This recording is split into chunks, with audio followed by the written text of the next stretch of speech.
credit cards are not free money. That sounds obvious, but you would be surprised how many people only understand that after the damage is already done. And here is the strange part. Most people do not get into trouble with credit cards because they are evil. They get into trouble because nobody explained the rules properly. They were given a card, given a limit, given an app, given rewards, given a due date, but nobody really sat them down and said, this is how the system works, this is how you use it, and this is how it can quietly destroy your finances if you get careless. End quote. That is what this video is about. This is a beginner-friendly guide to credit cards. No complicated finance jargon. No trying to sound clever. Just the simple stuff you need to understand before you start swiping. Because a credit card can be useful. It can help you build credit. It can make payments convenient. It can give you protection. It can even give you rewards. But if you misunderstand one or two basic rules, the same card can turn into one of the most expensive money mistakes of your life. And later in this video, I will show you the one rule that separates people who use credit cards safely from people who slowly get trapped by them. It is simple, but most people break it. Let's start with the basics. What is a credit card? A credit card is a card that allows you to borrow money from a bank or financial institution up to a certain limit. That limit is called your credit limit.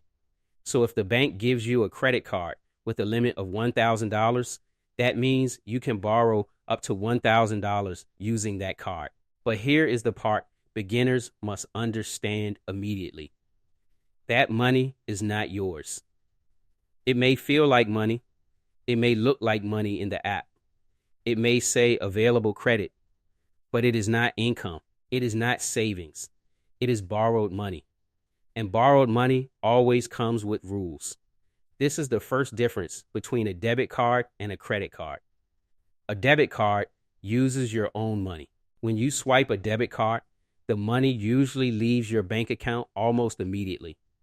If you have $300 in your account and you spend $50, now you have $250. Simple. A credit card is different. When you swipe a credit card, the bank pays first. Then you repay the bank later. That delay is what makes credit cards useful. But that delay is also what makes them dangerous, because it can trick you into feeling like you have more money than you really do. And that is where beginners get caught. They think, I still have money in my bank account, so I'm fine. But they forget that the credit card bill is coming later. So let's say this clearly. A credit card is not extra income. A credit card is a short-term loan, and the sooner you see it that way, the safer you become. Now let's talk about how credit cards actually work. There are a few terms you need to understand, and once you understand these terms, credit cards become much less mysterious. The first term is credit limit. Your credit limit is the maximum amount the bank allows you to borrow. So if your limit is $1,000, that is the most you can spend on the card. But just because the bank gives you a $1,000 limit does not mean you should spend $1,000. That is important. The bank's limit is not your personal limit. The bank is saying this is the maximum we will allow. You still need to decide what is wise for your own budget. And that brings us to the next term, available credit. Available credit is how much of your limit is still available after you spend. So if your limit is $1,000 and you spend $300, your available credit is $700. That does not mean you made progress. It just means you still have $700 left that you could borrow. Notice the word borrow, because that is what it is. Now, the next term is statement balance. Your statement balance is the amount you owe at the end of your billing cycle. A billing cycle is the period the bank uses to track your spending before sending you a statement. So during the month, you might use your card for groceries, fuel, subscriptions, or online purchases. At the end of the cycle, the bank adds it up and says, here is what you owe. That amount is your statement balance. Now, here comes a term that causes a lot of trouble: minimum payment. The minimum payment is the smallest amount the bank allows you to pay by the due date. And this is where a lot of beginners get fooled. They see the minimum payment and think, oh, that's not bad. I can afford that. But the minimum payment is not designed to help you get out of debt quickly. It is designed to keep the account active. If you only pay the minimum, you can stay in debt for a long time. And while that unpaid balance sits there, interest can start building. That is how a small balance can become a long-term problem. We will come back to interest in a moment, because that is where the card gets expensive. But first, one more term: due date. The due date is the date by which you must make your payment. If you miss the due date, you may be charged late fees. You may lose your interest-free period. You may damage your credit score, and you may start paying interest. So if you are going to use a credit card, your due date matters a lot. Now let's get to the golden rule. This is probably the most important part of the whole video. Only use a credit card for money you already have. That is the rule. Not money you hope to have. Not money you expect to have. Not money you think will come in next week. Money you already have, because a credit card should be used as a payment tool, not as a survival tool. There is a big difference. Bad use sounds like this: I do not have money, so I will use my credit card. Good use sounds like this: I have the money, but I will pay with my credit card and then repay it in full. Same card, completely different behavior. One builds control, the other builds dependence. And this is the moment where many people either win or lose with credit cards. Because if the card becomes the thing you use when you do not have money, it can become a trap very quickly. But if the card is only used when the cash is already available, then you stay in control. Let me make this simple. If you would not buy it with your debit card, you probably should not buy it with your credit card. Because the credit card does not make the purchase cheaper. It just delays the payment. And delay can feel like relief. But delay is not the same as affordability. Now let's talk about interest. Credit cards usually have high interest rates. That means if you do not repay properly, the bank charges you extra for using its money. And that extra cost can be painful. Here is a simple example. Let's say you spend $500 on your credit card. The statement comes, but instead of paying the full $500, you only pay the minimum. The unpaid balance does not disappear. It stays there. And depending on your card terms, interest can start building on that unpaid amount. So now that $500 purchase is no longer just a $500 purchase. It can become $530, then $560, then more. Not all at once, but slowly, quietly. And that is what makes credit card interest dangerous. It does not always feel dramatic in the beginning. It just keeps adding weight. Here is a phrase I want you to remember. Interest is the punishment for using the bank's money too long. That is not the official definition, but it is a useful way to think about it. If you borrow and repay properly, you may avoid interest. If you borrow and keep the balance hanging around, the bank starts charging you for the privilege. And this is why paying only the minimum is so dangerous. It keeps you alive financially, but it does not make you strong. It keeps the debt going. And the longer the debt goes, the more expensive it can become. Now here is the part responsible credit card users understand: the interest-free period. Many credit cards give you a period where you can avoid interest if you pay your full statement balance by the due date. This is sometimes called a grace period or an interest-free period. The basic idea is this: the bank gives you time to repay. And if you repay the full amount on time, you may not pay interest on those purchases. That is where responsible users win. They use the card. They get the convenience. They may get the protection or rewards, but they pay the full statement balance before the due date. So they avoid interest. But notice the condition. You must pay the full statement balance, not just the minimum. The minimum payment keeps the bank happy enough not to treat you as unpaid. But it does not mean you use the card for free. That is a huge distinction. If you remember nothing else, remember this: minimum payment does not mean interest-free. Full payment is the goal. Now let's talk about credit card fees, because interest is not the only cost beginners need to watch. The first fee is an annual fee. Some cards charge you a yearly fee just to have the card. That is not always bad. Some cards with annual fees offer benefits. But as a beginner, you should be very careful. If you are new to credit cards, a simple low fee or no fee card is usually better than a complicated premium card. The second fee is a late payment fee.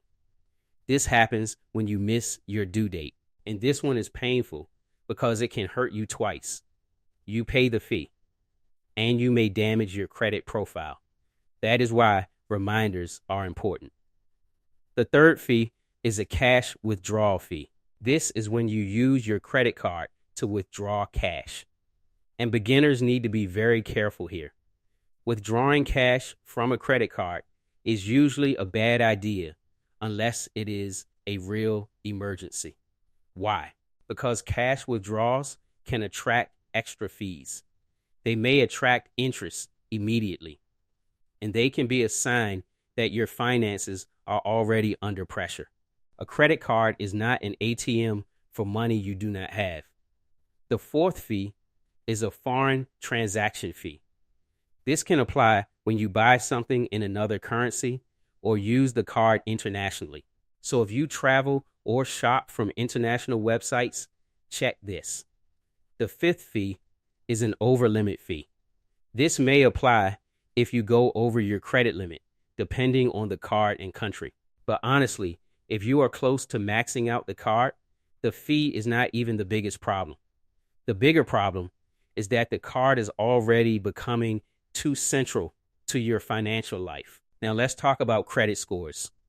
A credit card can help your credit score, but it can also hurt it. It depends on how you use it. If you pay on time, lenders see that you are reliable. That can help build trust. If you use the card responsibly over time, it can show that you can handle credit. That is the good side. But the opposite is also true. If you miss payments, max out the card, or carry too much debt, that can hurt your credit profile. So the card is like a financial reputation tool. Use it well, and it can help your reputation. Use it badly, and it can damage your reputation. There are two beginner habits that matter most. First, pay on time. Never miss your due date. Set reminders. Use automatic payments if they make sense. Put the due date in your calendar. Do whatever you need to do, but do not treat the due date casually. Second, keep your credit utilization low. Credit utilization means how much of your available credit you are using. For example, if your credit limit is $1,000 and you use $900, that is high utilization. That can make you look risky. Even if you plan to repay later, using most of your limit can send the wrong signal. If your limit is $1,000 and you use $100 to $300, that is usually healthier. The point is simple. Do not max out your card. A high limit is not a challenge. It is a boundary. And the smartest thing you can do is stay well below it. Now let's talk about rewards, because this is where beginners can get distracted. Some credit cards give cash back, some give points, some give miles, some give discounts, and rewards can be useful, but only if you are not paying interest. That part is critical because chasing rewards while paying interest is like picking up coins while your wallet is leaking. It feels smart, but mathematically, it is probably hurting you. A 2% reward does not help much if you are paying 20% interest. A free flight is not really free if you carry debt for months to earn it. Cashback is not a win if it made you spend more than you planned. So here is the beginner rule. Do not choose your first credit card mainly because of rewards. Choose a card that is simple, low fee, easy to manage, easy to understand, with a good banking app, clear due dates, clear statements, clear reminders. Master the basics first. Rewards can come later. Now let's build a safe beginner system. Step 1, set a personal limit. The bank may give you a $2,000 limit, but that does not mean you use $2,000. You might decide, my personal limit is $300. That way, you protect yourself from getting carried away. Remember, the bank's limit is what they allow. Your personal limit is what you can safely manage. Those are not the same thing. Step 2, use the card for predictable expenses. Do not start by using it for random emotional spending. Use it for things you already planned. Groceries, fuel, a subscription, a planned purchase, something already in your budget that makes it easier to control. Step 3, pay it off in full every month. This is the core habit. If you cannot pay it off in full, that is a warning sign. It means you may be using the card to live ahead of your cash flow. And that is how the trouble starts. Step 4, set up payment reminders. Use calendar alerts, app reminders, automatic payment options, whatever works. A missed due date is one of the easiest mistakes to avoid. So avoid it. Step 5, check your statement every month. Do not just pay and ignore it. Look at the statement. Check for fraud. Check for errors. Check for subscriptions you forgot. Check whether your spending is creeping up. Your statement tells a story. Read it. Because if you do not watch the card can slowly become normal in ways you did not notice. Now, let's be honest. Some people should not get a credit card yet, and that is okay. Not having a credit card is better than having one that destroys your finances. You may not be ready for a credit card if you already struggle to control spending. You may not be ready if you have no stable income. You may not be ready if you are already in high interest debt. You may not be ready if you want the card to cover normal living expenses. You may not be ready if you already know you will only afford the minimum payment. That does not mean you are a failure. It means timing matters. Credit cards are tools, and some tools are dangerous when used at the wrong time. If your money is chaotic, fix the chaos first. Build a small emergency fund. Stabilize your income. Control your spending. Then think about credit. Do not use a credit card to cover a broken system. That usually makes the system more expensive. Now, what kind of card should a beginner choose? Simple answer. Boring is good. You do not need the flashiest card. You do not need the fanciest rewards program. You do not need a card that makes you feel successful. You need a card you can manage. Look for a low or no annual fee. A lower interest rate if possible. Simple terms. A good banking app. Clear payment reminders. Easy statement access. And no complicated reward system that encourages you to spend more. Depending on your country, a secured credit card may also be useful for someone building credit for the first time. A secured card usually requires a deposit, and that deposit helps reduce the risk for the bank. It can be a way to start building credit if you cannot qualify for a regular card. But again, the same rule applies. Use it carefully. Pay it properly. Do not treat it as extra income. Now let's compare bad use and good use. Bad example. You earn $2,000 a month. You are short on cash. So you spend $700 on your credit card to get through the month. The statement comes. You cannot pay the full balance. So you pay the minimum. Interest starts building. Next month, you are already behind. Now your new income has to pay for last month's problem. That is how the cycle starts. And once the cycle starts, it can become very hard to break. Now here is the good example. You earn $2,000 a month. You budget $300 for groceries. You already have that $300 in your bank account. You pay for groceries with your credit card. Then you repay the full $300 before the due date. No interest, no panic, no pretending. You use the credit card as a payment tool, not a survival tool. That is good credit card use. Same card, same person, different behavior. And that behavior makes all the difference. So let's recap the beginner rules. Rule 1, a credit card is borrowed money, not extra income.